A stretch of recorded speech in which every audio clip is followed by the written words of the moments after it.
देखो बोर्ड मास क्या होता है, बोर्ड मास का नियम क्या होता है, चलो बोर्ड मास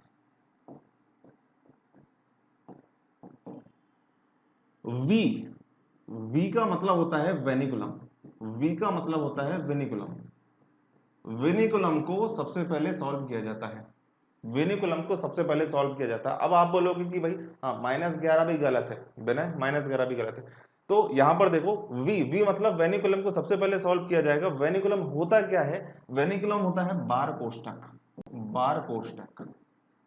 अब कई लोग पूछेंगे कि बार कोष्ठक क्या होता है, तो देखो समझो, यहां पर सभी चीजें समझ लो। 3 + 4 × 5, ठीक है, और इसके ऊपर बार लगा हुआ है, ये ऊपर रेखा टाइप की होती है ना, इसको बोलते हैं बार, है ना। तो बार का मतलब यही होता है वेनिकुलम, बार कोष्ठक। तो बार कोष्ठक का मतलब ये होता है कि सबसे पहले मुझे सॉल्व करो। वैसे तो अपन बोर्ड मास के हिसाब से इनटू पहले सॉल्व किया जाएगा प्लस से, लेकिन अगर बार कोष्ठक दिख जाए तो इसको सबसे पहले सॉल्व किया जाएगा। और बार कोष्ठक किसके ऊपर है, 3 + 4 के ऊपर, तो 3 + 4 को पहले ही जोड़ दो, आप बार कोष्ठक को हटा दो। इनटू में क्या है 5, आप आंसर क्या दे दोगे 35, ठीक है। ऐसा मत करना कि 4 × 5 20, 20 + 3 23, गलत हो जाएगा। पहले बार कोष्ठक को सॉल्व किया, फिर इनटू कर दिया, आपका सही आंसर आ जाएगा। क्लियर है। अब यहां पर देखो, देखो ठीक है, बार कोष्ठक। उसके बाद बी का मतलब होता है ब्रैकेट्स, बी का मतलब होता है ब्रैकेट्स, ब्रैकेट्स। ब्रैकेट्स कितने टाइप के होते हैं, इस क्लास को बहुत ध्यान से समझना है ना, कोई भी छोड़ के मत जाना, और समझ में ना आए तो बार बार देखना इस क्लास को। ब्रैकेट्स, ब्रैकेट्स कितने टाइप के होते हैं, 3 टाइप के होते हैं, सबसे छोटा, फिर करली, फिर बॉक्स ब्रैकेट।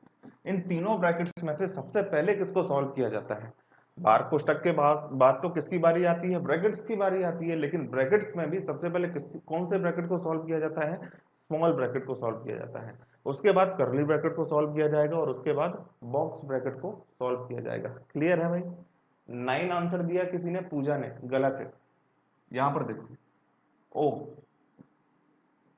देखो बाकी लोग घर पे बैठ के हंसना मत, ठीक है, किसी का सही आंसर नहीं आया है। ओ का मतलब होता है ऑफ, ऑफ, या फिर हिंदी में बोलते हैं का। हिंदी में जहां भी का लिखा हो उसका इंग्लिश में मतलब होता है ऑफ, और इंग्लिश में जहां भी ऑफ लिखा हो उसका मतलब होता है का। अब आप बोलोगे ऑफ या का, तो ठीक है आपने बता दी, लेकिन होता क्या ये, तो ऑफ और का जहां भी मिल जाए आपको तो इनटू रख के सॉल्व कर देना, का और ऑफ की जगह इनटू रखना और क्वेश्चन को सॉल्व कर देना, ठीक है। जैसे एग्जांपल दे देता हूं, अगर मैंने आपसे बोला कि 20 का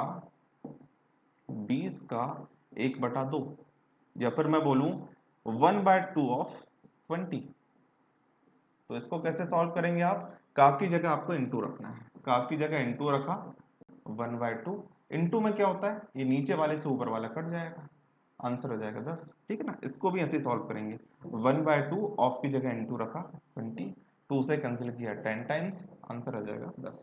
क्लियर है। इसके बाद आगे देखो, ओ हो गया, डी, ओ के बाद डी को सॉल्व किया जाता है। डी मतलब होता है डिवीजन, डी मतलब होता है डिवीजन, डिवीजन, डिवीजन मतलब भाग। का के बाद भाग को सॉल्व किया जाएगा, भाग के बाद किसको सॉल्व किया जाएगा, एम, एम मतलब मल्टीप्लिकेशन, मल्टीप्लाई किया जाएगा, मल्टीप्लाई किया जाएगा, ओके, मल्टीप्लाई मतलब इनटू किया जाएगा, भाग के बाद मल्टीप्लाई किया जाएगा। अब आप बोलोगे भाई मल्टीप्लाई तो ये पहले ही भी है, ऐसा नहीं है, कंफ्यूज बिल्कुल मत हो। आपको क्वेश्चन में मल्टीप्लाई नहीं आएगा, क्वेश्चन में आएगा का या फिर डिवीजन। अगर क्वेश्चन ऐसा आ जाए, देखना यहां पर,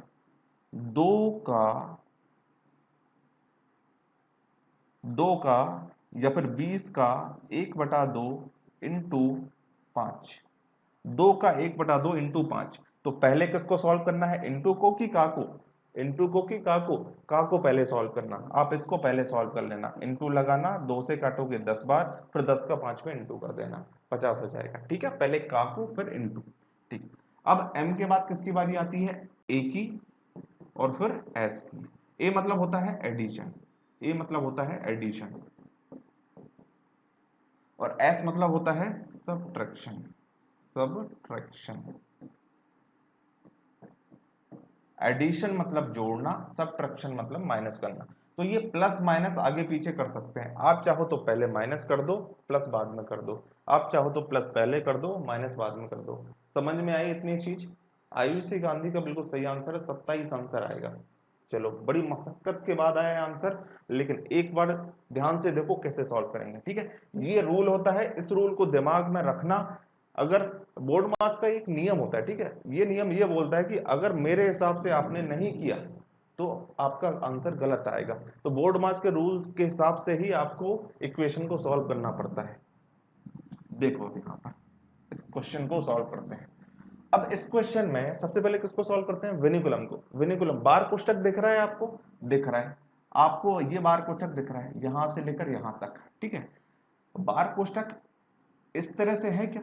नहीं है। देखो इस तरह से मतलब -8 -5, -8 -5 होगा तो क्या हो जाएगा? जुड़ जाएंगे, जुड़ जाएंगे तो क्या हो जाएगा? 8 और 5 13, और क्या लिखेंगे अपन? -13। लेकिन बार कोष्ठक कहां था? बार कोष्ठक अपने पास, एक मिनट, बार कोष्ठक 8 -5 के ऊपर था। 8 -5, तो 8 -5 क्या हो जाएगा? 3 हो जाएगा। ठीक है ना? आई बात समझ में? अगर बार कोष्ठक इसके ऊपर भी होता तो -8 -5 कितना लिख देते अपन? -13। ठीक है, अब इसके बाद अपन ने पूरा क्वेश्चन जैसा लिखा हुआ है उसी तरह से लिख दो, तब आपको स्टेप बाय स्टेप समझ में आएगा। सबसे पहले अपन ने बार कोष्ठक को सॉल्व कर दिया, समझाने के लिए आपको स्टेप बाय स्टेप बता रहा हूं। अब बार कोष्ठक के बाद किसकी बारी आती है? ब्रैकेट्स की। सबसे पहले स्मॉल ब्रैकेट। स्मॉल ब्रैकेट कहां पर है? ये स्मॉल ब्रैकेट ये है, 7 - 3। 7 - 3 हो जाएगा 4। ठीक है ना? 7 - 3 हो जाएगा 4। और जब ब्रैकेट हटाओगे तो ब्रैकेट के जस्ट बाहर क्या लिखा है? 2। तो ब्रैकेट को हटाने के बाद जस्ट बाहर जो भी लिखा होता है उसका इसमें अंदर वाली संख्या में मल्टीप्लाई हो जाता है। ठीक है, तो 2 का 4 में इंटू होगा तो क्या हो जाएगा? 8। ठीक है, तो डायरेक्ट लिख दूं क्या मैं इसको? डायरेक्ट लिख देता हूं यहां पर 8। 7 में से 3 माइनस किया 4, और ब्रैकेट हटाएंगे तो 4 का 2 में इंटू करेंगे 8। ठीक है, ये प्लस और ये 6, करली ब्रैकेट और ये बॉक्स ब्रैकेट। स्मॉल ब्रैकेट तो हट गया। अब यहां पर और क्या था? 5 था और 18 था। जैसा क्वेश्चन था वैसा लिखा। स्मॉल ब्रैकेट के बाद किसकी बारी आएगी? अब करली ब्रैकेट की बारी आएगी। इसके अंदर क्या है? 6 + 8। 6 + 8 क्या हो जाएगा? 14। और फिर यहाँ पर क्या है? -5। ठीक है, करली ब्रैकेट भी हट गया। यहाँ पर है 18 माइनस। बॉक्स ब्रैकेट की बारी। 5 में से 14 माइनस करो, 5 में से 14 माइनस करो। अब प्लस का है माइनस का है, प्लस माइनस वाली संख्या क्या होती है? घट जाती है। 14 में से 5 माइनस करोगे तो 9। और साइन कौन सा आता है? बड़ी वाली संख्या के सामने वाला। इन दोनों में से बड़ी वाली संख्या है 14, 14 के सामने माइनस का साइन है तो -9। ठीक है, अब देखो माइनस का माइनस में इंटू होगा तो क्या हो जाता है? प्लस। ये चीज अभी बता रहा हूँ, इस क्वेश्चन के जस्ट बाद में आपको बता दूंगा। ठीक है, माइनस का माइनस में इंटू होता है तो ये हो जाता है प्लस, और यहाँ पर 9। 18 और 9 आपका आंसर आ जाएगा 27। 27 is the correct answer. 27 is the correct answer. Pankaj Singh